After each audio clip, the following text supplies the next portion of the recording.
Welcome to this Dealer's Edge webinar on how the now generation car shoppers are demanding a new generation selling process and why a new process can make sense for car dealers. This is a workshop presented by Mark Reiches, President of the Reiches Group.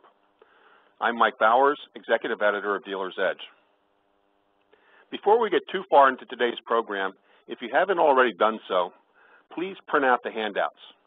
And I recommend that when you do print them, do it in grayscale, so you'll save printer ink or toner. And if you can, also print the 3 slides to a page, so you'll save paper. If you're looking for a link to get the handouts, it's in the toolbar, the message box on the right-hand side of your computer screen. Those of you who signed up late can download the handouts by clicking on that link. Print the pages again in black and white or grayscale. Don't use up too much paper. I'd also like to offer a special welcome to members of our partnering dealer associations. There are currently 21 state and metro dealer associations whose members receive special discounts on Dealer's Edge programs and products. If your association does not participate, or if you're not sure, you can get more information by sending an email to Jim Muntz, jim@dealersedge.com. We are recording today's workshop, and the contact person from each registered site will receive instructions for downloading the recording shortly after we finish today. And if for some reason you are unable to download the handouts, send an email to me at mbowers@dealersedge.com, and I'll send the handout back to you as an attachment to a return email. To get more out of today's workshop, ask questions. Mark Reiches has owned car dealerships and managed car dealerships and has been working with car dealerships for a long time. But Mark can't know everything that is on your mind. If you need a clarification or have a question on a specific topic, use the chat feature on your toolbar, send it to me, and I'll ask the question for you. You can also watch the presentation in full screen mode. We have a lot of material to cover today and a relatively short time in which to do it. We'll be moving quickly, so be sure to take plenty of notes. Now, if you look at your dealership sales, hiring, and training practices over the last several years, do they look pretty much the same today as they did 5 years ago? Are you hiring the same kinds of people, putting them through the same old training and tossing them into the same old selling system? Usually some variation on the old Foursquare approach updated for the internet. Are you getting the same old results? High turnover among the bottom half of the sales force, high training expenses because different people in those newly filled slots need to be retrained, and high management costs because the traditional dealership sales rep needs extra management attention. Even more important to consider are the traditional sales pay plans that may be working against dealers because they preclude the dealership from taking advantage of break-even points. Now that it looks like the auto retailing business is showing some signs of life, it's a good time to re-examine dealership processes. In addition to some obvious reasons to consider re-engineering your sales approach, we'll also hear about some trends that will increase attention on generating profits from the front end of the store. Again, our speaker today is Mark Reiches, President of the Reiches Group. His biography and contact information are available at dealersedge.com. Mark, thanks for taking the time to help us out today. Why don't you take it from here? Thank you, Mike. It's an honor and a pleasure to be with you all. Thank you for participating. And I am going to get right into the presentation, but I want to start by saying there's 2 key objectives for the information I'm going to share with you. Number 1 is we need to change the sales model, the sales process, in order to attract a more educated, younger sales force. So virtually everything I talk about is going to be focused on what changes do we need to make to recruit a more educated, younger sales force. The second topic, which I'll address toward the end of this presentation, is how do we reduce selling expense? Because we've got to get more lean as the margins continue to get compressed. So those will be the 2 overarching themes of my presentation. Just a little bit about my company. We've transitioned over 100 franchises to a negotiation-free process. We facilitate a 20 group for those one price or negotiation-free dealers. We've developed best practices for BMW, developed Ford sales and management online training courses, Kia's retail success formula to explain to Kia dealers how they can become successful. Toyota is our largest corporate client, and we've developed over 50 modules about how to become more profitable as a Toyota dealer for them. We do a number of training programs for American Honda, and I'm a partner in a couple of recent new companies that have come to market. One is Digital Airstrike, which allows dealers to outsource their social media and reputation management. And Green Dealer Support is the next one we're coming out with next month, which helps dealers understand how to become a more green dealership. So I'm going to start this presentation with a business case for change. In most stores, this is the typical model. The top third of my sales force does a real nice job for me, consistently sells in double digits. Then there's a middle section in the store, the middle third, which gets comfortable and complacent at a certain level of sales, normally between 7 and 10 units. They don't get better, they don't get worse, and we don't fire them. And that costs you a lot of money because that's a low production group. And then there's that bottom third, which is really the expensive piece, and that bottom third tends to turn every 60 to 90 days. And the problem with this model, because they're turning every 60 to 90 days, is they see over half of the customers that walk into a dealership. So when you think about it, the top third works off of more repeat and referrals. The middle third gets complacent at a certain level, and that bottom third then it was seeing over 50%. So as you look at car stores throughout the United States, which typically have this model in them, over half the people that are meted and greeted will be meted and greeted by a salesperson who will not be at that dealership 60 to 90 days from then. That leaves definitely a substandard sales experience for those customers. That's, again, a big opportunity. There's a lot of lost sales that take place in that middle group. Also, dealers are trying to re-engineer last century sales dealers are trying to improve last century sales model rather than re-engineer it. Last century sales model is typically a four-square, withholding or lowballing on trades, and then there's a backup to F&I due to multiple negotiations. And one of the biggest problems with last century's model is it's management-centric rather than sales consultant-centric. One of the things that surprises most dealers, and I've done this type of presentation well over 100 times, is that there's one manager for every 2.5 sales consultants in the variable department. I assume most of you are starting to do the math right now. The way we come up with this number is we count everybody with the title manager. So if it's an F&I manager, we count that person. And one of the reasons we count that person is because as I go deeper into this presentation, I'm going to share with you where the majority of our clients are going, and that is collapsing their F&I department and moving toward either the team leader doing F&I or the sales consultant doing F&I. We've got a number of stores that have taken that on. So we need to count F&I managers as part of this group. If you've got a BDC manager that, in fact, schedules online customers for appointments in the dealership, we count that as a manager. Used car managers, closers. So if I've got 10 salespeople, I'm going to have about 4 managers in my store. If I've got 20 salespeople, I'm going to have about 8 managers in our store. There's no other retail business out there that can support this load of management. So one of the goals I would have for you as you're listening to this presentation is we've got to get leaner in that sales department to reduce our costs. Also, supply and demand works. We pay high wages for narrow skill sets. So rather than having managers who are cross-functional, which you'll see in so many industries, we tend to have a desking manager, an F&I manager, closers, somebody appraising and managing the used car department. And again, because supply and demand works, there's a limited amount of talent in our industry. So a desk manager that is making a lot of money and doing a great job raises the compensation for all of the managers that are in that arena. So we need to figure out, we've got a model right now that is a very expensive model. Also, probably the biggest challenge most dealerships face today as I talk to dealers is where do I find qualified sales consultants? Back in the day, back when I was a dealer and back when I started in the business, we were able to make a $50,000 promise. Come on in, sell cars, you can be very successful very quickly, and in a fairly short period of time be able to make 50 grand or more a year. And people did that. But over the last 10 to 12 years, we have not seen people coming into our industry and making anywhere near that kind of money in a short order. And I think the biggest problem we have from a recruiting standpoint is people with natural sales skills have not seen their peers be successful in auto sales. By definition, what we're trying to do is attract people with natural sales skills to our business. people who can sell anything. But when these people with natural sales skills haven't seen their friends, their neighbors, their relatives, their college buddies go into retail auto and be successful, they take us off their list.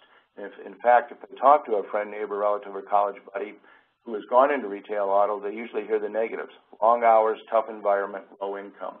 So these people with natural sales skills today are out selling computers, selling software, selling consumer electronics goods, shoes, mortgage, real estate, anything but automotive. They don't really consider us whatsoever, and that's obviously a big hindrance in recruiting. And a little later in this presentation, I'll share with you 4 methods of recruiting that will get people with natural sales skills and don't cost you anything. Also, women do not consider us whatsoever as far as a career path. We've done some research and we found that less than 7% of the sales staff in most dealerships are made up of women. And when I ask dealers about this, they say, well, it's long hours and weekends. And yes, that's a contributing factor to eliminating women from coming into our business, but it's not the real factor, because when you check into a hotel on a weekend night, it's usually a woman.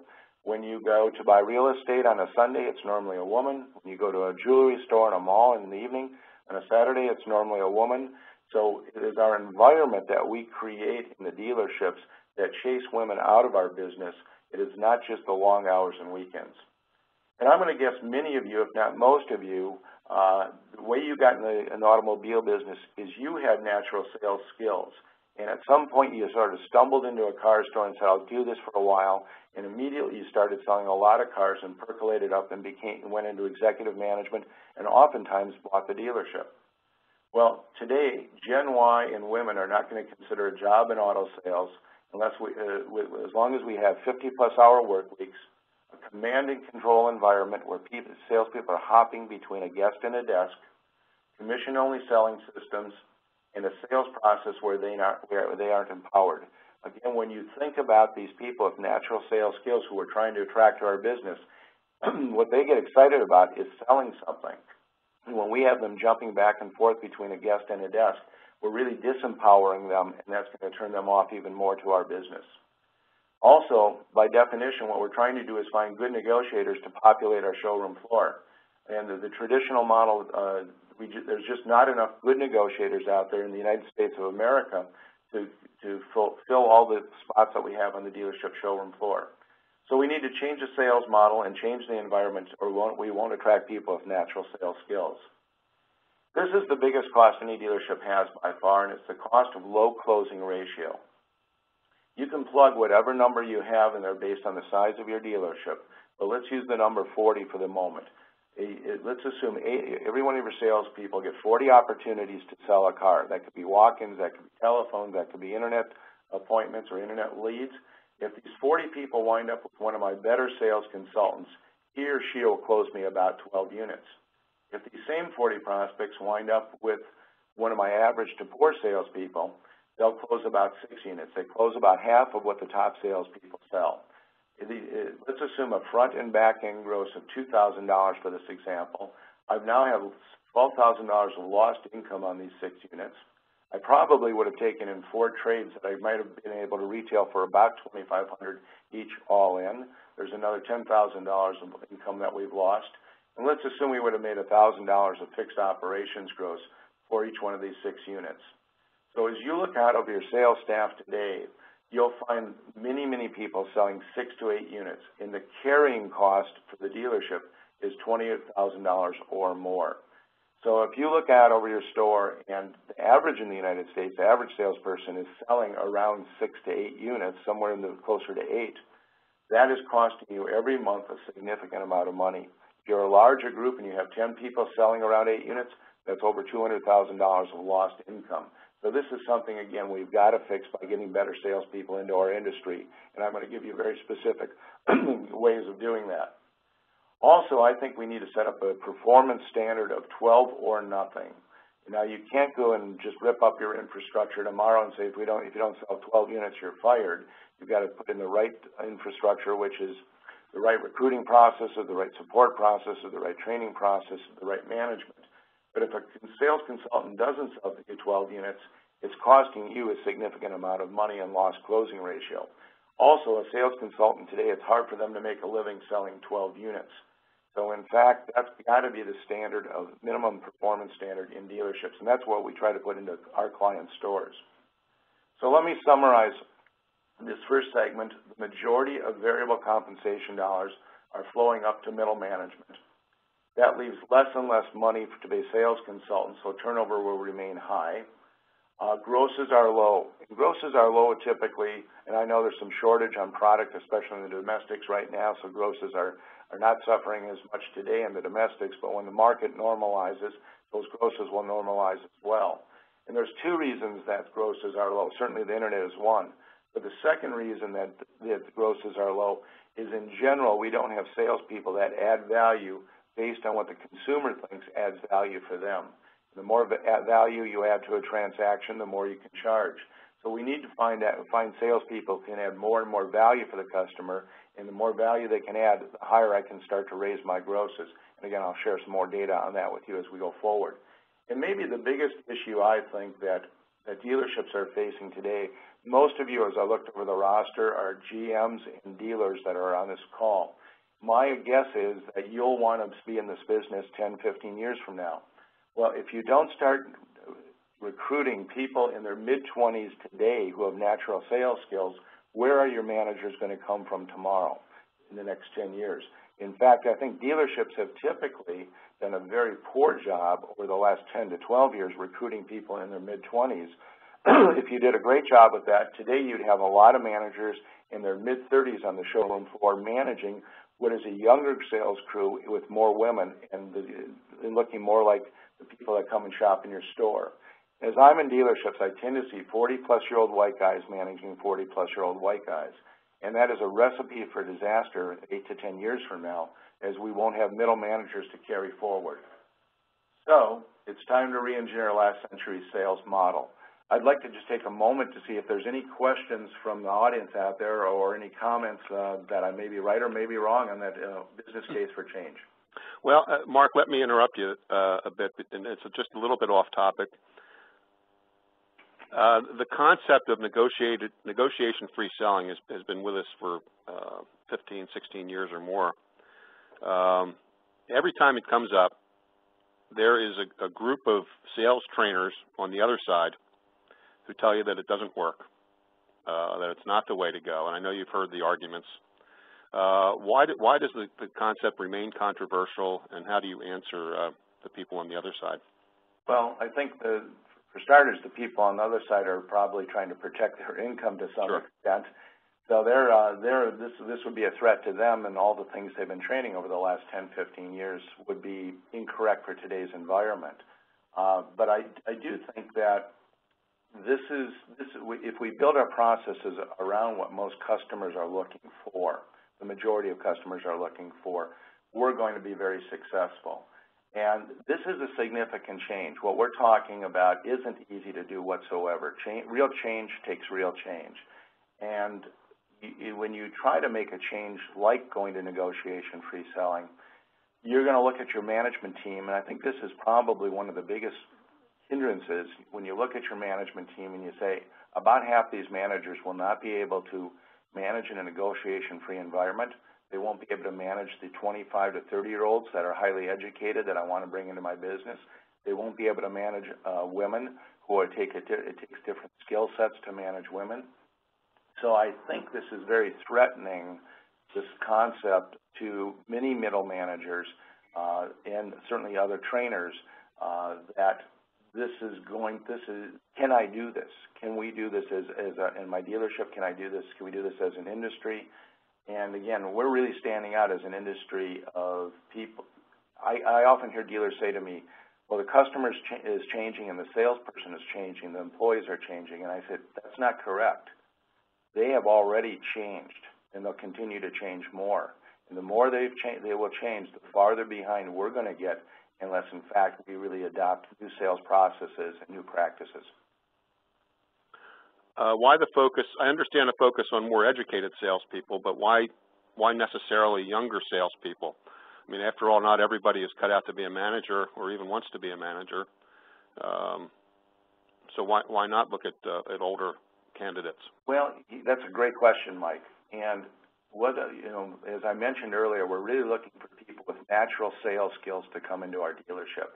And people with natural sales skills tend to find a home somewhere between 25 to 35 years old, whether it be selling, again, consumer electronics goods, whether it's real estate, whatever it might be. There's a lot of sales positions out there. So they get embedded in a company or in an industry where they're very comfortable, and they float around that industry or that company and continue their sales career. So what we need to do is be able to capture these younger people who will stay with us for the length of their career. So when we start to recruit people 35 to 40 to 45 years old, it's unlikely they have natural sales skills or they would have found a home by now. And as I mentioned, we've lost a generation of management. I'm often in stores where I'll see late 50 to early 60-year-old managers about my age. There's nothing wrong with having those people there, but at some point they're going to retire. And at some point they're going to move on. And where's that manager of tomorrow? Plus, in fact, again, the Gen Yers, the top end of Gen Y is now 32 years old, and they're larger than the baby boomers. I'm going to guess we got a lot of baby boomers on this call. They're a larger population than we are, and we need to be able to change our processes to cater to the new generation of car buyers that are coming into our store. Okay. Are we going to be talking about recruiting later in the program, or do you want to address that now? I will share with everybody 4 ways to recruit that costs virtually nothing that I can guarantee you will bring in people with natural sales skills. Okay. We'll hit that later. Yep. Okay. All right. Let's move on. Before we start again, guys, this is John. We have one person in the audience, Greg, who is having trouble with the audio. Greg, if you look in your chat window, I sent you a phone number and access code where you can dial in to access the audio that way. Thanks. Okay. Thank you, John. We'll get going again here. What I'm going to share with you is a negotiation-free sales process. And when negotiation-free, we eliminate negotiations on new cars, on pre-owned, on trade-ins, and yes, especially with the types of software we have, used car software out there, we do give one firm price, all the money, all in one time on trades. There's a lot of ways that we can do that, a lot of data. I always get that question, well, who knows what a trade is worth? You put your best guess on there, your best estimate on there, and you live with that number. And we eliminate negotiations in F&I, both on the rate as well as products. As I mentioned earlier, we want to build our processes around what customers are looking for. And the more we build our processes around what customers are looking for, the more value we add and the more likely we are to close a deal and at a higher gross. So I would recommend when you're done with this, when I'm done with this presentation, sit around your store for a little bit and create a value list. What do customers value most when buying a big ticket item like an automobile? Create that list and see if it match it up to your current sales process and see if in fact it matches up accurately.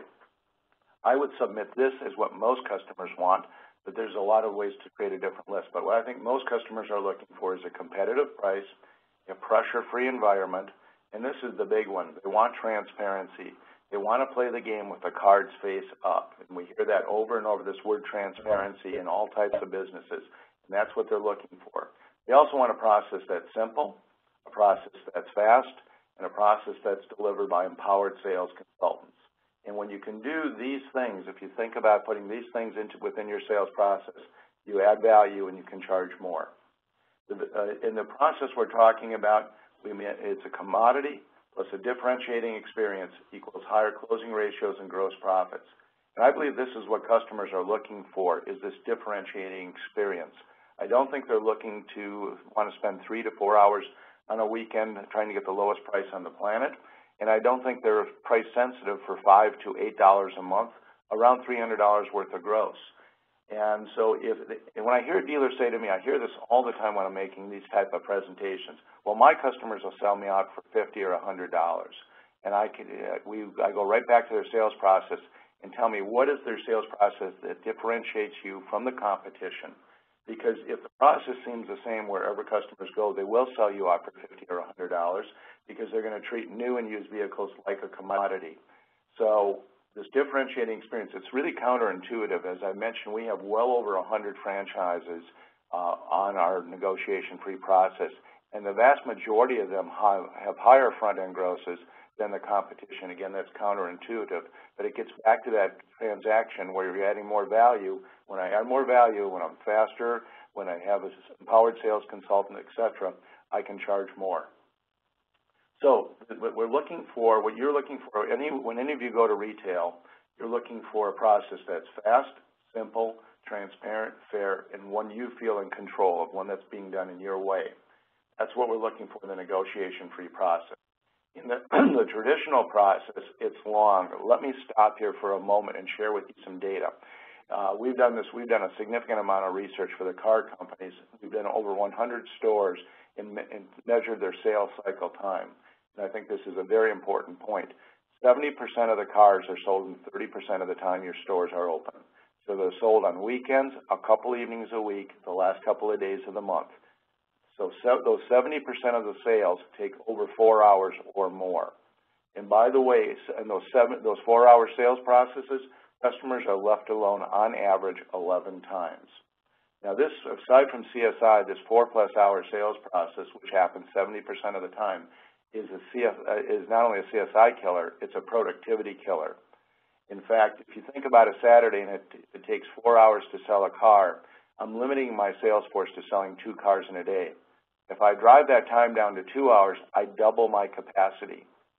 So in an era where we're searching for good salespeople and having a tough time finding salespeople, dealerships are actually overstaffing due to an inefficient use of time in their sales process. If you ran your service departments the way you run your sales departments, time utilization, you'd be out of business. So another one of those takeaways I hope you get from this presentation is we've got to drive the sales process time down to closer to 2 hours. If I do that, I can get my better salespeople in front of more guests. And if I get in front of more guests, my volume will go up. So this is a productivity killer, this 4-hour sales process. And again, most of that is due to the negotiation process. We also have the process, we make the process complex. We tend to try to obscure some of the numbers and facts. It's inequitable. So the people that trust us the most, that like us the most, maybe a little less educated, they pay more money. The people that grind us the hardest, that take the most of our time, that kill our productivity, give us bad CSI scores, they get the best deal. That thing should be turned around. And nobody wants to be controlled anymore. So here's the question I get all the time is, won't customers just take my price and use it as a shopping tool? Won't they take my price and run? And certainly some will. There's no doubt about it. We're never going to close 100% of the people. But what I want to share with you is some highlights of our sales process. I won't get highly granular, and you can bake these into any sales process. But what we want to do is reinforce the benefits of not having to negotiate throughout the entire sales process. So we start with a meet and greet. Our meet and greet from the Rikers group is, are you here for price information, product information, or both? Most people say price information. If they say price information, we'll say, great. Is it because of the way we price our cars? Most people say, what do you mean? We then roll into a concept presentation. The concept presentation is something like this. We've been in business 20 years. We've been very successful. We feel our success is based on listening to our customers. In talking to our customers recently, we found they loved everything about our dealership except the hassle and haggle that accompanies the traditional automotive purchase. So we've made a big change. As you look around our dealership lot, you'll find one price in every car. It's a market-based price, and it's the lowest price we'll sell that car for.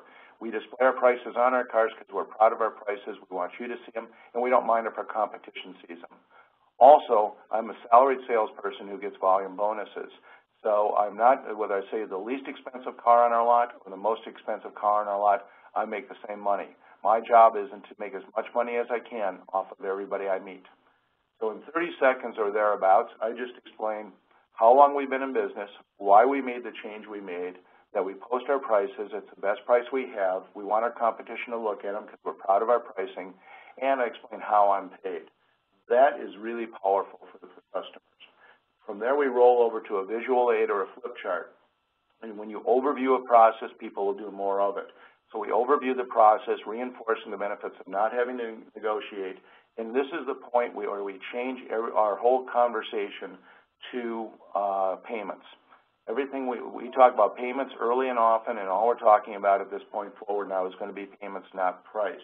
So in the visual aid, we discuss We have a panel on there. I don't want to get too detailed on this, but it's $21 per thousand if you've got great credit, $28 or $29 per thousand if you've got edgy credit, and customers self-select. So our salespeople, based on what customers self-select, are now trying to put people on more affordable cars. If I get people on more cars they can afford more quickly, my closing ratio goes up. So that's a key component of our visual aid, is sharing with them payment issues. We actually then roll over into a needs assessment. We're fanatics at my company about helping our clients do needs assessment.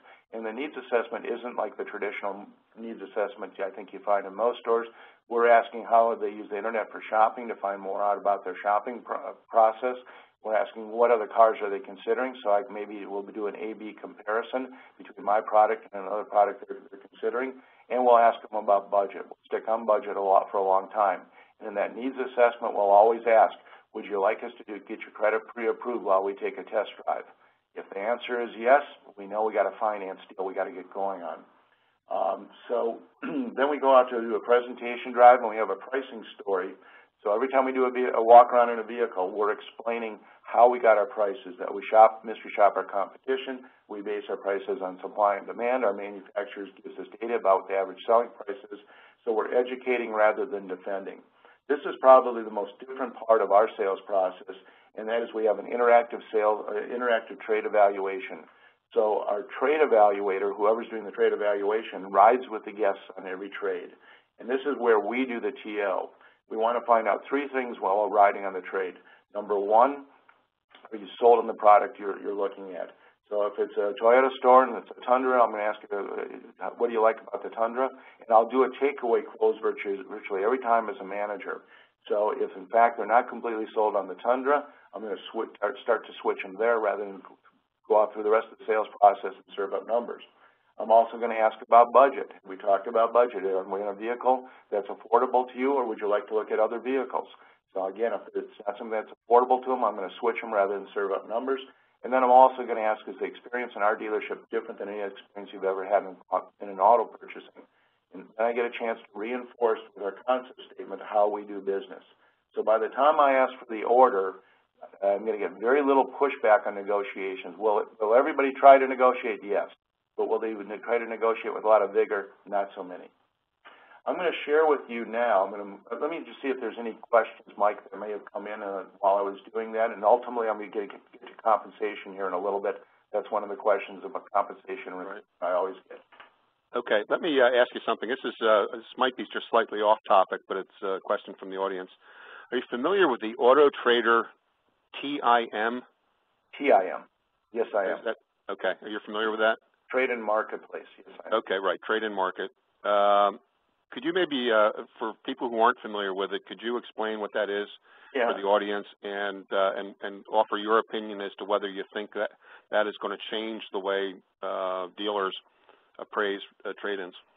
Yeah, it's sort of interesting. Auto Trader is one of my largest clients in the consulting side, and data that I saw from them recently tells us that 13% of the consumers out there are interested in selling their trade outright to a dealership. CarMax sources about 30% of their cars from the public.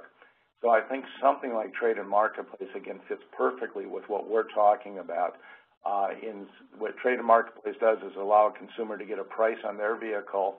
They can do that online, then they come into a participating dealership to have it reviewed and to ensure that the vehicle is reconditioned or has in the shape the customer says it's in.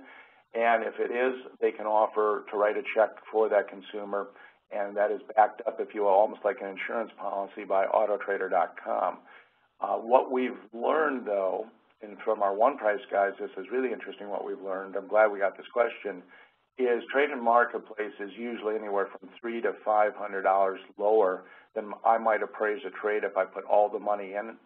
So what the chip is, if you will, to make sure once you've appraised that car, to tell that consumer it's worth more in my mind than what we've told you so far, and I'd like to give you an additional $300, $400, whatever makes sense within your dealership.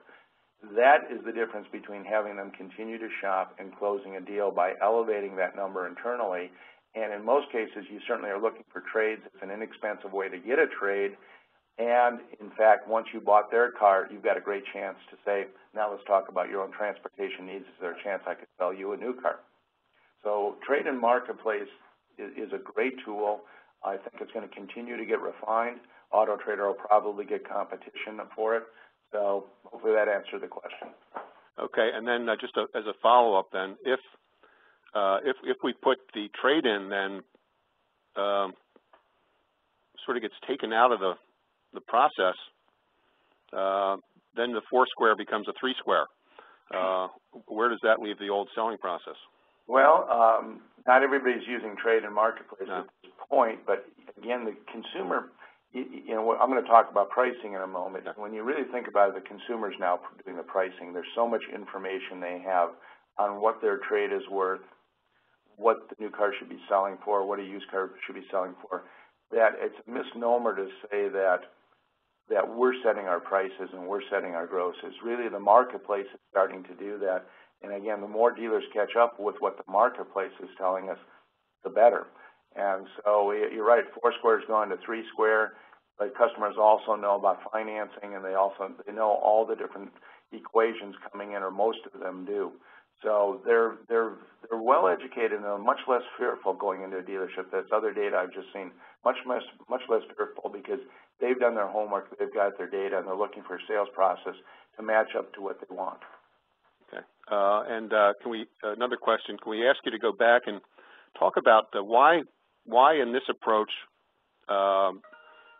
you get into discussions of payment and budget fairly early in the process, where I think in the traditional process, payments are sort of glossed over and fudged until the very end. Correct. Yeah, we want to try and do what appeals to the majority of consumers. You're not going to hit 100%. And the majority of consumers are budget conscious, especially when buying a new vehicle. Whether they're going to consider the dealership's finance department, a credit union, bank, wherever they're getting their money, they've already got an idea of what it would cost to spend $20,000 on a vehicle, $30,000, whatever that number is.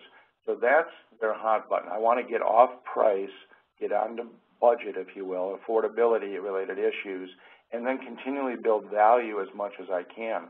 But we've seen for years, and I've been around for years and sold cars for years, where when I show a customer a vehicle, I do a follow-up call, and I said, you bought what?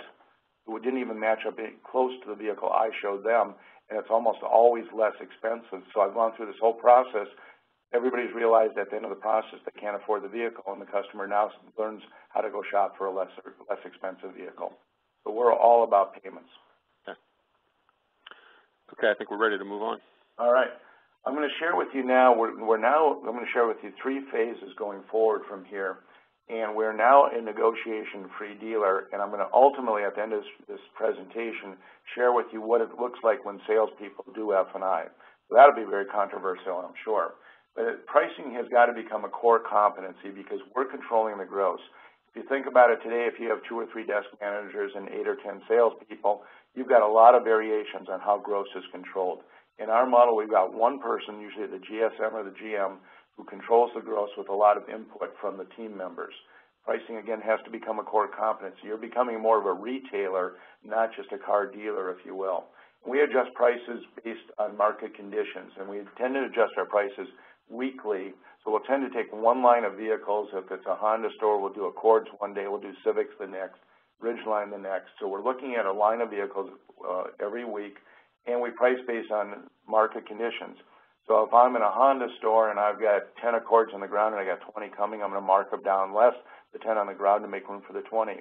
Conversely, if I've got 5 coming and I've got 10 on the ground, I may mark those ones up more because I'm going to be short on product. Well, aside from just changing and eliminating negotiations, there's some structural changes. This is pretty important for everybody to hear that need to be made if you're going to attract this younger, more educated sales force, which matches up better to your customers in most cases. So we need to get closer to a 40 to 45-hour work week. We've got modeling that shares with you how to get closer to that work week. A training salary, a training salary of $2,500 or more for at least 2 months. What I want to do is attract better people, and I want to take the time to train them and not have them go out there and practice on my guests. So most dealerships, again, throw people on the showroom floor rather quickly, and they're hungry when they get on the showroom floor, and they're just running through ups, if you will, trying to make deals, rather than slowly bring them into the rotation and pay them to slowly go into the rotation. We do not pay salespeople on gross profit. Let me share with you the 4 reasons why we don't, and I will share a pay plan with you. Number 1, we're paying the most money for the easiest cars to sell. And think about that. Your hottest cars are the easiest cars to sell, and you pay the most commission. That doesn't make any sense whatsoever. Number 2, in most stores, half the deals or more are mini deals. Mini deals across the country pay as low as $50 to about as high as $150. So if I'm on a mini deal, I'm going to be less enthusiastic to try and close the deal. Number 3, gross pay plans are hard to explain to people. So imagine if you've never been in the car business and you're hearing, I get 25% of the gross with a $400 pack on the first 8 units. On Unit 9, it's retroactive to 35%. I'm lost. I have no idea how I'm going to get paid, so I'm probably not going to take the job if I've never been in the auto business. And last, we're rewarding sales consultants to make as much money as they can off of everybody they see. I don't think we raise our kids that way. So that's not the way to incentivize salespeople to make as much money as they can off of everybody we see. And I want my sales staff to look like my shoppers. So in most cases, that's 50% women and 20 to 25% now Gen Y. So in phase 1, we've now implemented negotiation-free selling, and my managers are no longer deal managers. In most stores today, managers are deal managers, not managers who manage a process and develop people. Those are the 2 things we want our managers to do. And the process managers are going to observe processes and create adherence to the processes that are being trained. They're going to manage more and more by metrics, and they're starting to understand how to price their vehicles to optimize gross. We're pricing our vehicles to make as much money as we can and turn our inventory as fast as we can, like every other retail establishment in the United States. They're also people developers. We're fanatics about daily one-on-ones. There's nothing more important a manager can do every day than a one-on-one with their sales consultants. We want consistent coaching and training. We need to become a knowledge organization. We want new hire training programs to be in place that work, and I want to measure performance improvement. So I'm going to share with you there are 2 pay plans. Our management pay plan we call target pay. So we determine the annual compensation targets. We rank the 3 or 4 most important tasks a manager provides us, and then we put a value to each one of these tasks. Hopefully you all can see this. This is just an example. It's not actual numbers, but an example of target pay. Let's assume we want our manager to make $10,000 per month. That target pay would be $120,000 annual, $10,000 per month. We're going to start with a base or a salary of $4,000. And in our first target, we're looking at a store volume. So our target is 200 units. Our minimum acceptable is 175. And in this case, the store sold 210 units. So my manager gets 105% of the $2,000 and makes $2,100 in that segment of their target. The second thing we're looking for is productivity for the salespeople on their team. So let's assume they have 5 team members. The target is 14 units, 70 units for their team. That's worth $2,000. Again, a high percentage of the overall because it's important. In this case, the actual sales were 65 of the 70%, so they get 93% of the $2,000 or $1,857. Now we're going to drop a little bit less importance than these targets. We're going to go to a $1,000 target, which is inventory turn. Our target is 7 turns, and the actual was more than that, so they get 117% of the $1,000 or $1,167. Here's where it's interesting, and I want to make sure to point this out. The 4th target we've got in this model is CSI. CSI is worth $1,000. We've got a target of 95%, a minimum acceptable is 92%, and in fact, in this case, they got 91% on CSI. They get 0 because they were under the minimum acceptable target. So in this case, our target pay was $10,000 for the month for the manager, and he or she made $9,100 based on the 4 targets that they had to hit. Hopefully that's not too complicated. The thing we like about target pay, and we put this into all of our dealerships, is we're forecasting quarterly, so we become better at forecasting. We're paying on attainment, so we're driving 4 behaviors in a rank order of importance. The big benefits, though, is accountability, so that we're driving these behaviors and making managers highly accountable to a very specific forecast. And there's a consistency of pay, which is good for everyone. That's consistency of pay is good for the store. You know about what you're going to pay out. And for the managers, if January is sort of a crappy month in your market area, they still have a chance to make 10 grand. And if June is really of gangbusters most times in your area, they still make around 10 grand. So it's much better for the families as far as financial planning. Let me walk you through the sales compensation plan, then I'll take a quick break to see if there's any questions on that. And this is a pretty standard comp plan that we would put in our stores. There's a running average that determines their salary. So in this case, if they sold 36 units in a quarter, 12 a month, they would get $800 worth of salary. If in fact they had sold 48 units, they would have got $1,000. We have a flat fee per car that they deliver. So this is a $175 flat fee. In this case, they sold 14 cars for the month. So that salesperson would have made $2,450. Now, we've got volume bonuses that are in place every month. If they had 14 units, they get $750, 17 units, $1,000, 20 units, $1,200. In this case, the person had 14 units, so they get a volume bonus of $750. And we're building our model always to ultimately within a year or two to have the salespeople doing F&I. So we're going to start paying them on some F&I performance. If there's a finance or a lease, they get $20. In this case, they sold 12 of their units qualified out of the 14. If they sell warranties, 6 out of the 14, they get another $20 per warranty and $20 for gap or other things they may have sold.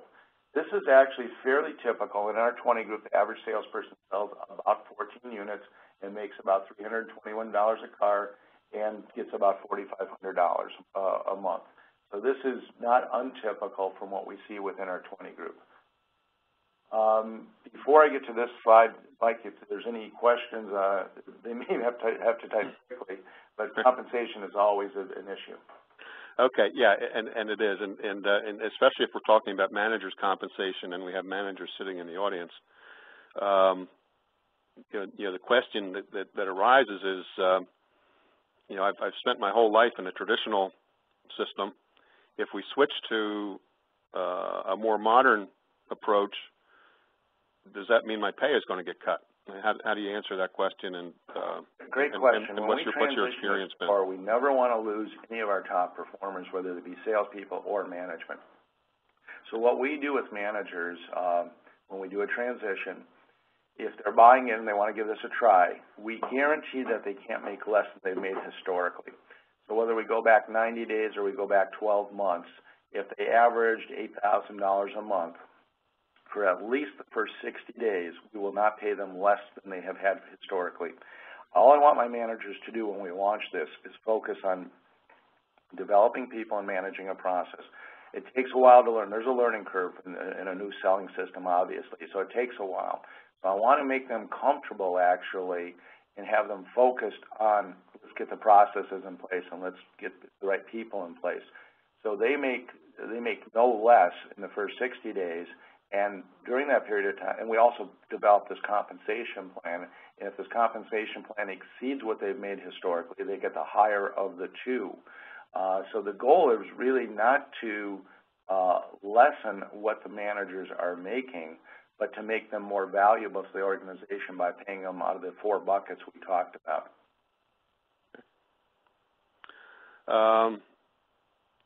Right, I'm going to hold fire. I have a couple of other questions, but I'm going to hold them until a little later in the presentation. All right. Should I pick her up? Yep, let's go. Great.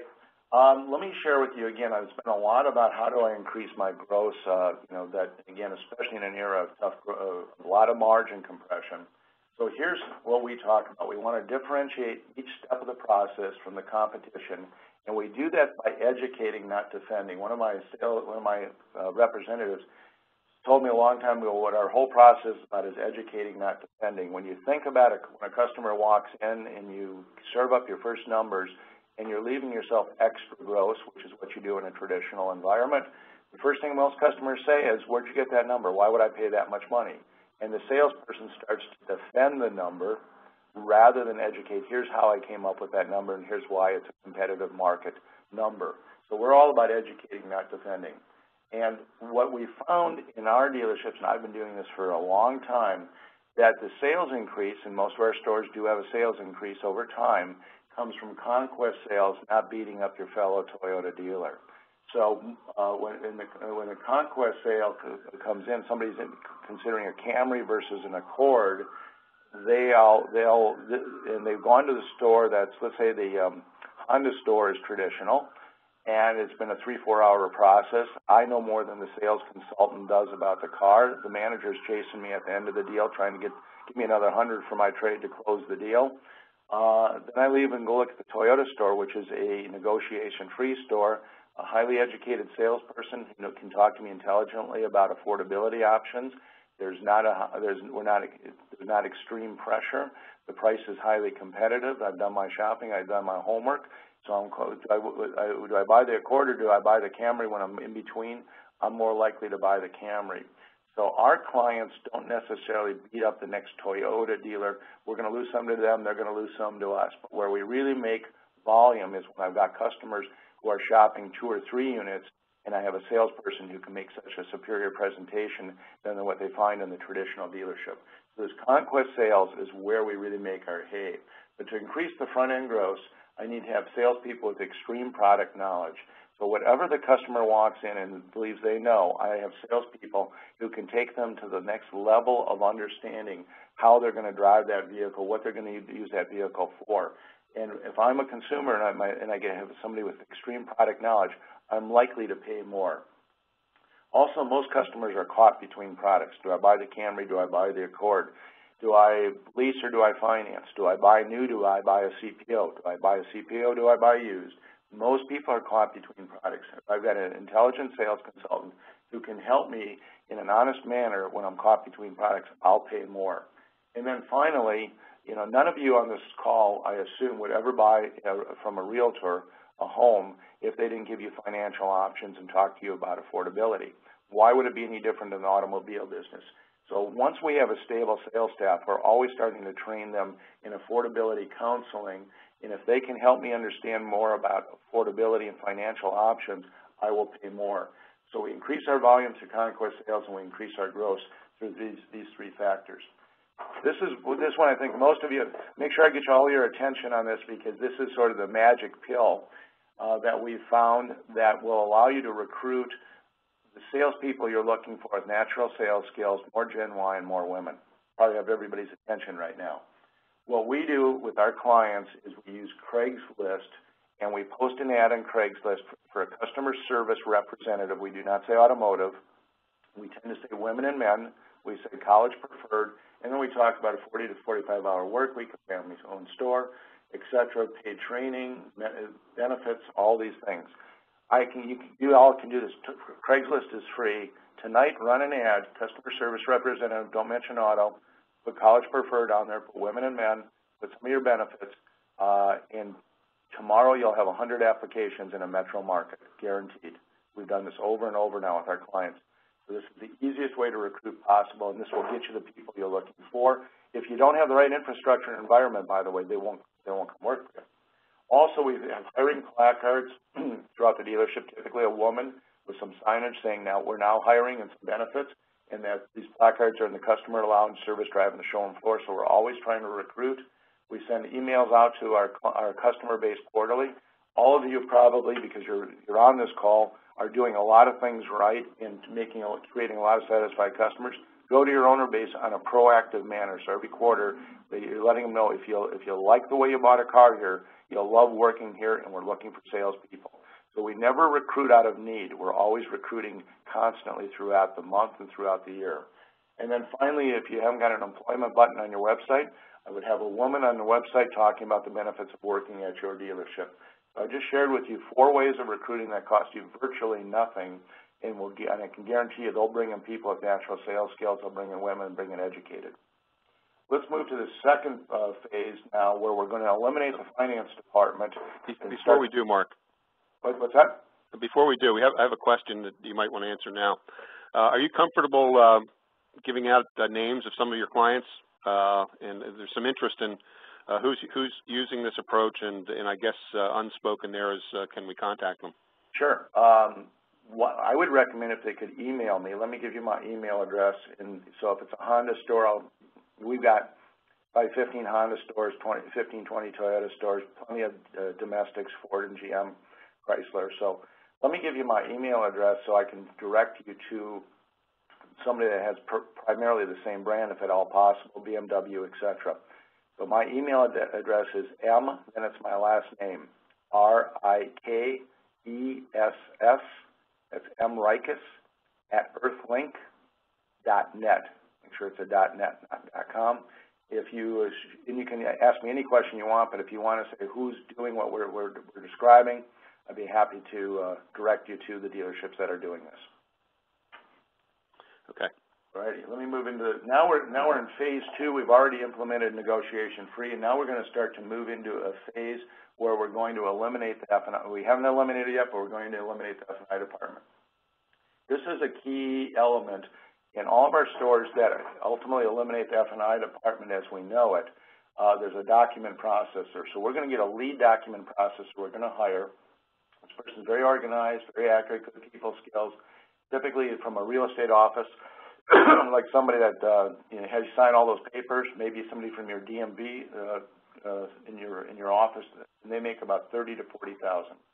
Now, team leaders are continuing to get better and better at putting in the negotiation-free process and eliminating any bottlenecks. We really want to be lean and speedy in this model, and any training needs where we're starting to, because this is a new model, we got to identify the training needs and get better. And the team leaders now are trained on selling F&I during this process. It's a one-price menu, so that is clearly in place. Now our prices are firm, and in most cases, it's an F&I, somebody with an F&I background, or our F&I producers that become our team leaders. And I'm also going to typically, hopefully I don't have anybody put a contract out on me, but most of our stores now are eliminating the traditional used car manager and moving more toward an inventory manager. I am a partner in vAuto, and I think if any of you have heard Dale Pollack talk about this, this is really where we're going, that we need one person in charge of acquiring and pricing our products.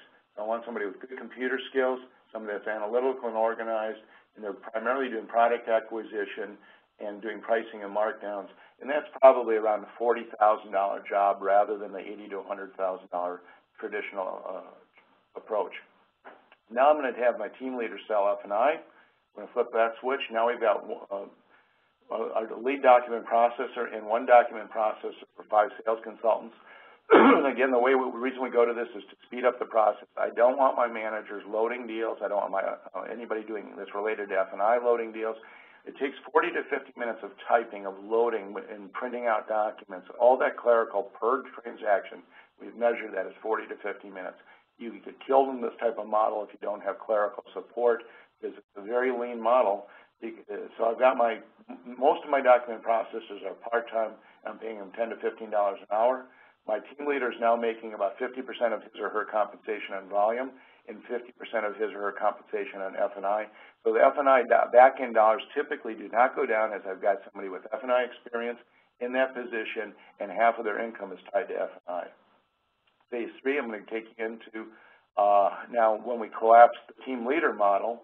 And by the way, in that team leader model, we typically had one team leader for 5 salespeople. So early on in this process, I shared with you, there's one manager for every 2.5 salespeople. Now I'm at 1 to 5. And now when we get what we call elite sales consultants, as I mentioned, more and more of our dealerships are going in this direction. We have an elite sales compensation plan. So again, the salespeople who are doing F&I are getting rewarded about half of their income comes out of the F&I department or more. So our back ends tend to go up, not go down. Just real briefly, I'll just hitchhike on that. Historically, we train our salespeople to plant a seed, for example, about a service contract when doing a walk-around. They don't plant a seed because it's part of their income. They'll make an extra $100 on the car. So they're really doing a service contract presentation when doing the walk-around. So your service contract penetration goes up, for example. Now I've got one team leader for every 6 or 7 elite sales consultants. Just if there's any quick questions, Mike, before I sort of take us down the home stretch and how to take more money out of the deal. Yeah. Let's one question from the audience. I know you don't want to give names out over the on the presentation. You want to make sure your clients are comfortable before you give their names out. But does the process work with luxury car dealers? Well, I'll name one client that does a phenomenal job, and that's Champ BMW. in Denver. They do most everything we're saying on here, but their salespeople do F&I. They're the largest volume BMW dealer in the region. Last month they sold a BMW store, I believe it was 235 units.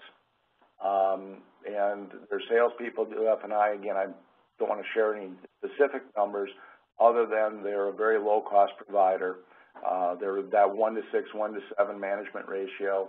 Their back ends are above average for a BMW dealer. So actually it's better and easier. I can attract people more easily, I think, to a Mercedes or BMW store who want to have a more prestigious job. It's easier to recruit those people. And more often than not, those people are pretty savvy and pretty educated, and I want to get people with natural sales skills. And your consumer really, the luxury buyer really wants somebody who's completely empowered to do their deal for them. So in my mind, although we don't have as many luxury dealers as we would, for example, at Toyota dealers, in my mind, that's an easier transition, not easy, but easier. Okay. And another question on recruiting. All right, suppose a dealer does put an ad on Craigslist, as he suggested tonight, and gets 100 responses by tomorrow or Saturday. The dealer doesn't need 100 responses. He only needs 5. How do you differentiate? What's the selection process at that point? Yeah, we really hope that our clients adopt some form of a profiling tool, selection tool. There's AVV out there. There's predictive index. There's hire the winners.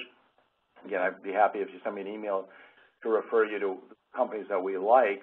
But having said that, you really need to be able to identify who has natural sales skills. And the tools I just mentioned, and there's many of them out there, almost all of them are really good. You really have to use that profiling tool to determine, could this person sell me anything? I just then need to teach him, he or she, how to sell cars. So that's really the first step, is that testing mechanism, background checks, drug testing, all the right things, if you will, for a good recruiting program that have to be in place. So therefore, you need somebody in HR in your dealership who can administer those type of tests and that type of selection.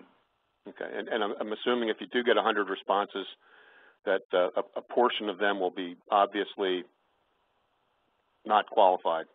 They've just responded to everything that's on Craigslist. And you can eliminate them because they don't match up to the sorts of things you've asked for.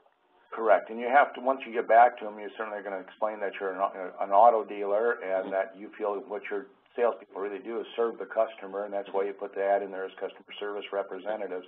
But again, you'll get the preponderance will be women that respond to that ad, and if you put in college-educated preferred, you're going to get more college-educated. I will mention one of our other clients, Sunnyvale Toyota. It's the 10th largest Toyota store in the United States. It's a remarkable dealership. They recruit every week, so they never, ever recruit out of need. So what you're doing is, let's take a single point store. If I recruit every week, if I can find one gem every other month, that's 6 gems a year, it changes the whole dynamic of my showroom floor. There's very few stores, including stores in our group, that have the wherewithal to be that consistent in recruiting all the time rather than recruiting out of need. But I wish all of our clients, I wish all of you recruited all the time. Okay. And also, before we move on, I want to ask you to clarify a point. We know that, for instance, CarMax does negotiation-free selling and has since the beginning, and they sell all kinds of used cars. And could you clarify a point when we had the question about luxury cars versus non-luxury? Do you think negotiation-free selling works better with one or the other? I don't think so. I think when you think about luxury, for example, you tend to have a more educated buyer. You tend to have a less price-sensitive buyer. And, yeah, they're not easy. I'm not going to suggest they're all laydowns, but a much less price-sensitive, $5 a month, $10 a month is not going to break somebody on a Mercedes-Benz or BMW. And they value time more than any other buyer values time. So if you're at excuse me, a BMW, Lexus, Mercedes store, if it's a 4-hour sales process, I'm a proud Lexus owner, I set the deal up with a friend of mine who was the dealer. It still took me an hour and a half to 2 hours to get out, even though I did the deal over the phone. It's still frustrating to waste any time whatsoever. And so that buyer is going to be more sensitive to a longer sales process. So if I've got an empowered salesperson, easy pricing, I think it's easier, again, not easy, on a luxury than it is for the Toyota buyer, Honda buyer, or Chrysler buyer. You think it's actually easier to sell luxury? By far, okay. By far. All right, let's go on. And you have Mark's email address. If you want to pursue that with him and argue with him, feel free. I've heard a lot of them over the years, so okay. I'm ready. Okay, so we're going to talk about taking cost, as I sort of finish the presentation, taking cost out of the deal. Again, I don't know if this is an eye chart for you, but the traditional deal, the org chart that we've got, it looks something like this in our model. And what the key is, in a typical model, I might have 8 expensive managers. And again, not that they don't earn their money, most of them do, but there's 8 of them.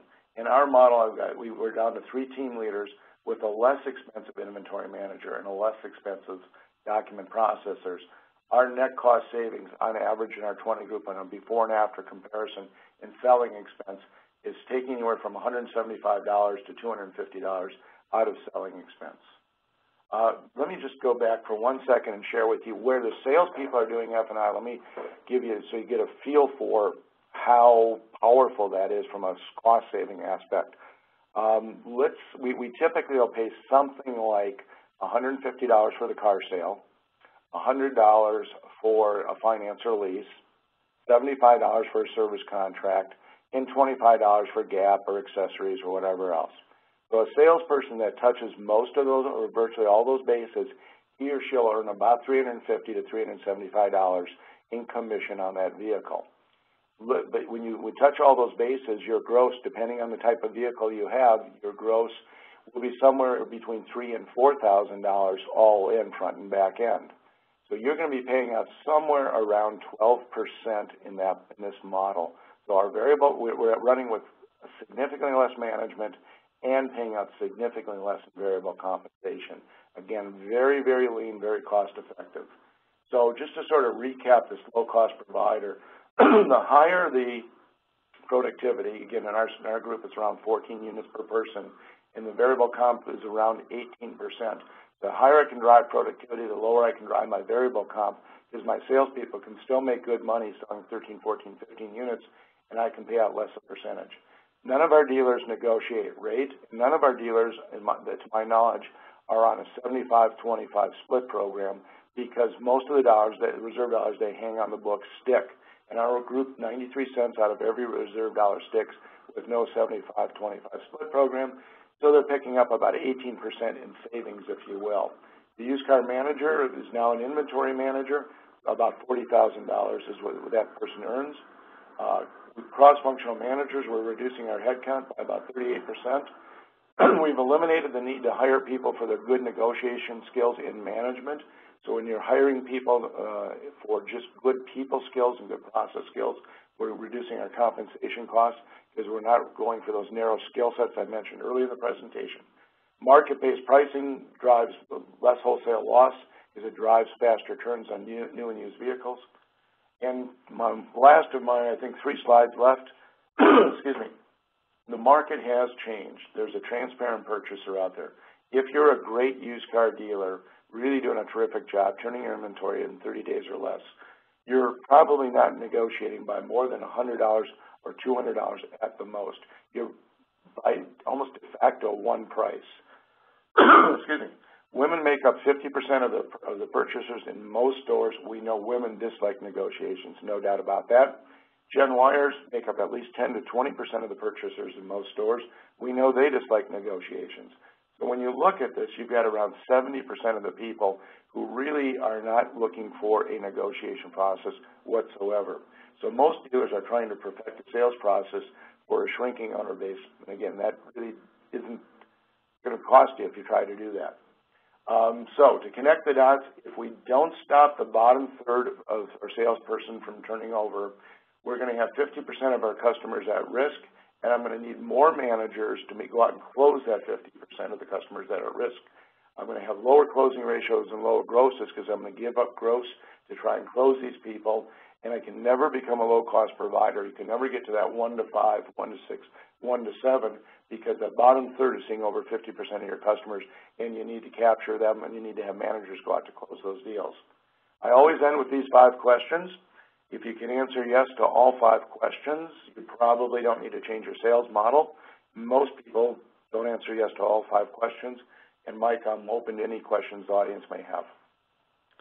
Okay. All right. Let's say a dealer, a general manager. We have general managers in the audience, and they look out over the sales floor, and they say, you know, Mark's right. There are about a third of these people I wish weren't here. I wouldn't have even hired these people, except that they showed up on time for the interview. They were the only people that showed up on time for the interview. If you do decide to make this kind of a change, what kind of a turnover do you see? I mean, people at the top end, the top third, do they stick with this process, or do they bail out and go back to a traditional dealership? That's a great question, and thank you for that question. I've probably never been in most of your stores, but I can tell you, as you look at your top 30 of your sales force, they are not successful because they're good negotiators. They are successful because people like them, they trust them. More often than not, they have a passion for the products you sell. They are already adding a lot of value, and in most cases, they're pretty much a one-price salesperson. When they go to the desk, they're going to the desk with the deal, and if they got to do a little song and dance, they'll tell the customer, I got to go up to the desk. You're going to get a price. You're going to save a couple $100, but I got to go do the song and dance, and the deal's going to get done. So my top third of my salespeople typically they're the easiest ones to train. They're already doing what we're talking about. But again, I will never want to lose one of my top salespeople. So assuming I don't want to lose them, and in most cases I won't, I'm going to guarantee them they can make whatever they've been making historically per car. So if they've averaged $350 per car sold over the last, 60, 90 days, 6 months, they're going to get that number guaranteed going forward. So they'll get whatever's a higher number, the new compensation plan, or what they made historically. Or I really don't care about these people. If they're selling me 12, 14, 15, 20 plus units a month, and they're good CSI, and they've got good selling skills, good customer skills, I don't care what I pay them. I'm not going to lose those people. I don't care what they do. I'm more concerned about getting the newer people in, again, that more gender balanced, more educated sales force that I can build up. So not only can I do better today with today's customer, but I can build my management team for tomorrow. So I will not lose that top third of my sales force unless they're just people that are pretty abusive to customers but figure out how to make deals. Okay. Question, we are a V-Auto user, and our average discount, which I assume is discount off the first price, over the last 3 months has been less than $250 because of tools like V-Auto and our sales process. But how do you measure or set new vehicle prices to make sure that you stay competitive? Again, a great question. You've got some additional tools typically. I happen to know Toyota the best, but I think most manufacturers allow you to see what your competing dealers' grosses are. Toyota, they have a TOPS report, which you can pick 4 dealers around you, and you'll determine what the grosses are in the market. That's obviously very valuable. Again, pricing becomes a core competency. So I'm also going to mystery shop my competition on a consistent basis. I'm going to look to see what they're selling cars online for. I'm going to see what they're advertising cars for. I'm going to use Edmunds True Market Value and True Cars, look at their pricing for new cars that they have out there. And again, I'm trying to optimize my gross and optimize my turn on new as well as used. And so I should be able to get through diligence within a couple, $300 of what's in the market, what the actual market value is on that new car to the consumer. And if I'm that close, because we're talking payments, $300 is $6 a month, $7 a month, $8 a month. I should be able to raise my gross, again, be slightly above average on new car grosses in the market by using my manufacturer's tools, mystery shopping, and other online tools like Edmunds and TrueCar.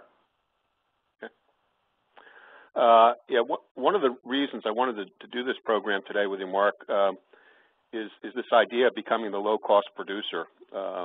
One of the big accounting firms a few years ago pulled together a graph, and they had taken data from NADA, and what they did was showed the trend line for gross profits, dealership gross profits, and then also another trend line showing the increase in dealership expenses. And what we saw was that as gross profits increased, expenses increased faster. And so if you think of the gap, the difference between the gross profit line and the expense line as your net profit, that the higher the gross profit got, the lower the net profit got, which was an indication that that there was something wrong in the pay plans, that the pay plans were really so variable that there was no longer any such thing as a break-even point in those dealerships. You know, Mike, just to hitchhike on that, as I showed a sales comp plan here, let's run back over to it, you'll see that we do not make anything retro, and I think one of the problems in most stores is when your product gets a little hot, like a cash for clunkers period, or you get fairly high demand, when you're paying a percentage in the gross and retro, which is what most traditional dealers do, your comp gets way out of whack. You just absolutely get clobbered. So a real good sales month can turn into not necessarily a great net profit month or great net as far as your compensation costs go. So that's why you'll see here we never build retro into any of our compensation plans. We have volume bonuses, but not retro. Okay, so I get it. So that if a dealer could see his commission expense go from 20% of the gross to 30% of the gross, and then be applied retroactively to all units. That's right. And that's where we made that mistake. Let me tell you, we made plenty of mistakes over the years, and we used to have retro pay plans in there, and we saw volume increasing and net profit, or our costs increasing, our sales costs increasing, selling expense. Okay. Long question. With all the regulatory challenges that the F&I office typically handles, that is, information safeguards, red flags, adverse action notices, risk-based pricing now, Form 8300, and all the others, does it still make sense to move the F&I function to a salesperson? And what risks, legal risks, might we be creating by eliminating F&I as we know it?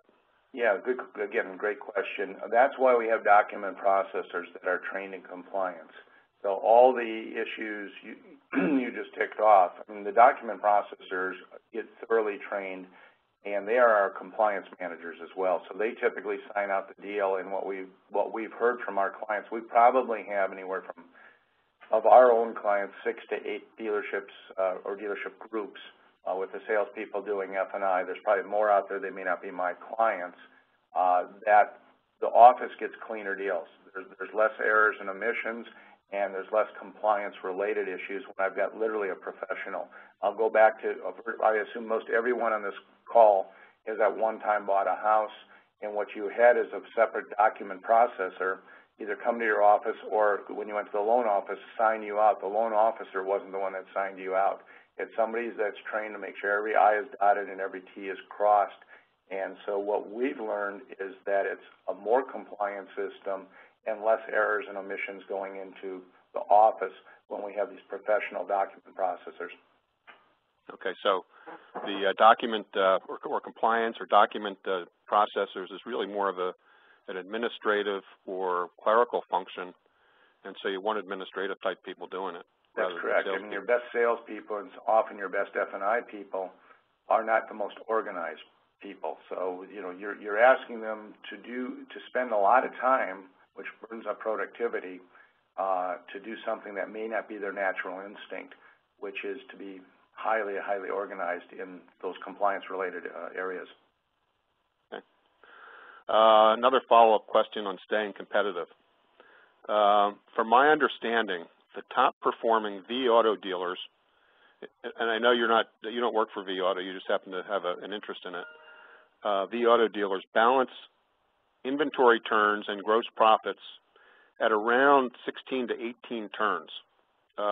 What's a good number for new car turn where you're balancing turn and gross?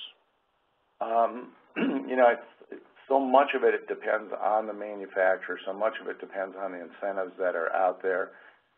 That I don't. In each line of vehicles is so different that I'd hazard to say, used cars. You can look at your whole used car department and say we want to turn 16 to 18 or whatever that number is, and you have a lot of control over your pricing of how to do that.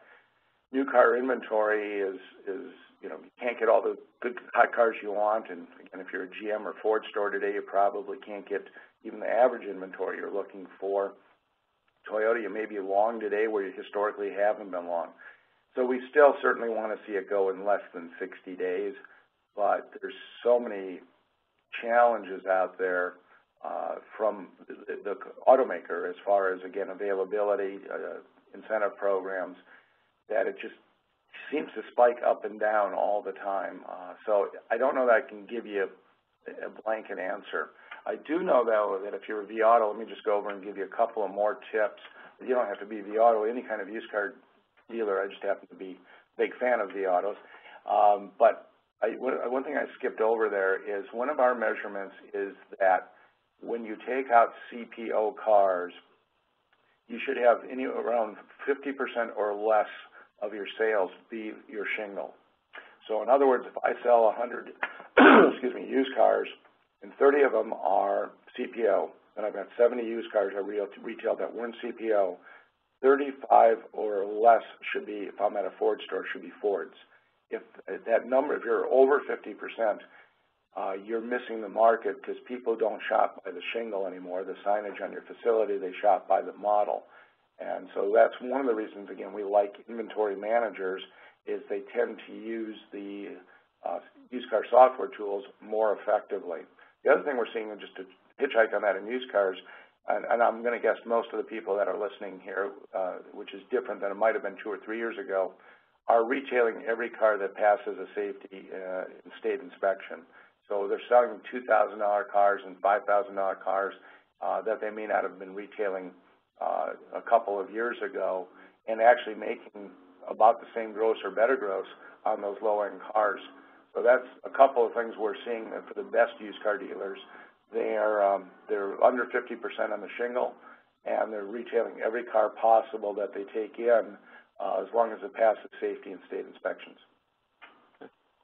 And lastly, could you go back to the slide on pay plans for salespeople? I'm there. The sample? Yep. Okay, all right, we're right there. Could we go back over? All right, we bring people in at the suggested $2,500 a month to pick a number for training. Correct. All right, and then we want to transition them to this pay plan. Correct. And we typically do not put them on this pay plan until the third month, because we really want them to learn the product, learn the sales process, and then they're going to slowly break into the rotation. They're going to help deliver cars. Ideally, there's a mentor program in place, that there's somebody that can mentor them, and will compensate the mentor for doing that. So really, I don't want to get them overly aggressively trying to sell cars before they're properly trained. And in most lines of cars, it takes easily 4 weeks, if not 6 to 8 weeks, to get somebody really, really skilled. And once I put them on the showroom floor, though, after the 2 months of $2,500, they're on the regular pay plan. And within 2 months, if they're not hitting at least minimum performance standards, typically 8 or 9 units, depending again on the franchise, they're gone. We're pretty quick on the trigger. It's really a 4-month process. 2 months of intense training and slowly breaking them into the rotation. And all of our stores, for the most part, are on guest rotation or up rotation systems. and then they should be able to get their 30 to 40 at least opportunities a month in months 3 and months 4. And if they can't close me 25 to 30%, then I've got the wrong person, and I'm continually recruiting, and I'll replace them pretty quickly. Okay. We have lots of internet customers these days. How does that fit into to a non-negotiated or negotiated free process? Feel free. My partner in some of my other business is Adam Sims at Sunnyvale Toyota, and feel free to go to their website, used or new. They're the largest single-point internet dealer in the U.S. They average over 200 units out of their internet department, with salespeople that get the lead, sell the car, and about half their salespeople do with F&I in their internet department. So the majority of our clients, again, I'm sort of not overly comfortable in completely disclosing all of them unless it was individually, but we've got some pretty big volume clients out there that do a great job on the internet, so many of them selling over 200 units a month used and above market share on used. We've got a lot of clients that bust 300 units a month in all types of markets. Okay, I'm just trying to Toyota.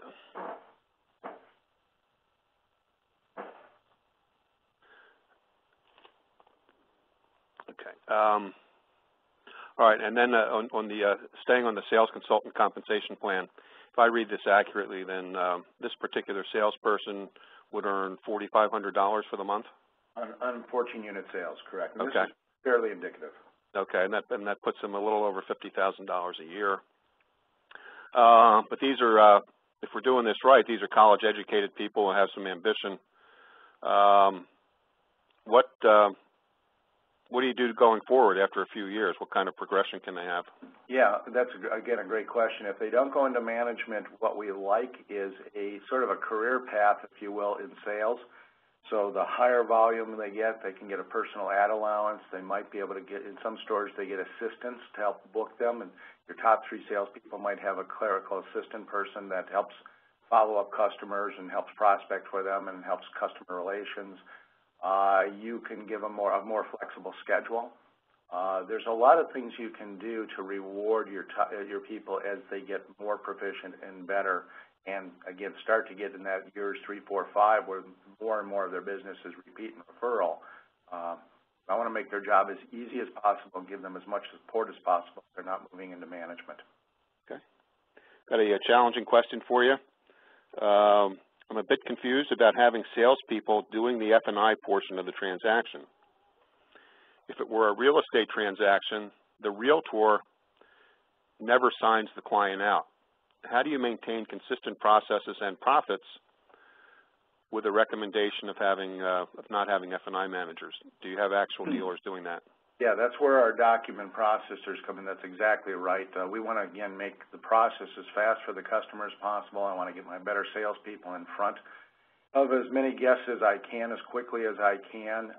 So that the document processors are the ones, and we've got those in many of our stores where the salespeople aren't doing the F&I, that it just makes that whole process more quick and improves the compliance and lessens errors and omissions. Okay. And again, you're mrikus@earthlink.net. Correct. For anybody that would like to dig further into that, could you go to the organization chart again?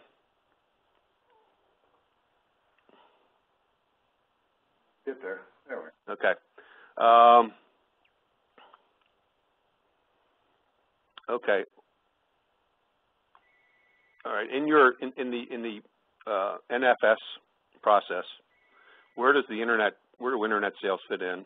And how do you? We're sort of within our group. We're about half and half. Half use a BDC and half use dedicated internet salespeople.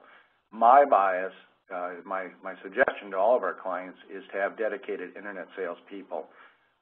And let me share with you exactly why. Number one, when somebody emails and or calls the dealership, and of course if they email the dealership, we want to get them on the phone if possible, they're not looking to set an appointment. They're looking to gather information and then possibly set an appointment. So if I am having a BDC person who cannot answer my questions, I'm going to be less likely to set an appointment as opposed to having a salesperson who knows the product, knows incentives, knows configuration of cars, can discuss payments, can discuss what a trade is worth. So it's my opinion, although again, not of all of our clients have dedicated internet members, team members. It's my strong opinion that a BDC is sub-optimizing as far as internet sales. And having said that, it's a different skill sets. So when you think about what makes typically a great internet salesperson is, number one, they've got outstanding phone skills. They've got great organizational skills in that they follow up customers for a longer period of time. They can write better. They can compose an email. They use the internet themselves more effectively, so they can be more conversant on different websites and the internet with that potential customer. So on the showroom floor, I want somebody who's great at eyeball to eyeball and who doesn't mind getting somebody cold that's walking in. So they're really, they probably won't follow up as long on the showroom floor. The funnel isn't as deep as it is on the internet. So it's really different skill sets from the showroom floor to the internet department. And in particular, again, most customers who are reaching out to the store because to gather information online or via telephone are going to be less likely to set an appointment with somebody who doesn't represent your store from a knowledge base well. Okay.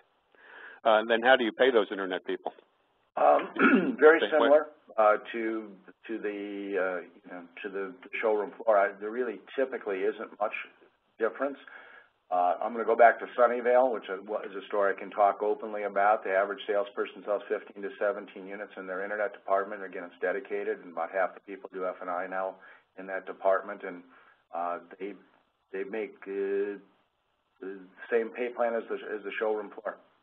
Okay, so you don't see big differences in volume between the internet sales and the showroom people? I tend to see where there's a dedicated internet department with salespeople doing the whole transaction, not necessarily F&I, but the entire transaction. They tend to have higher volume than internet leads that are dispersed to the showroom floor.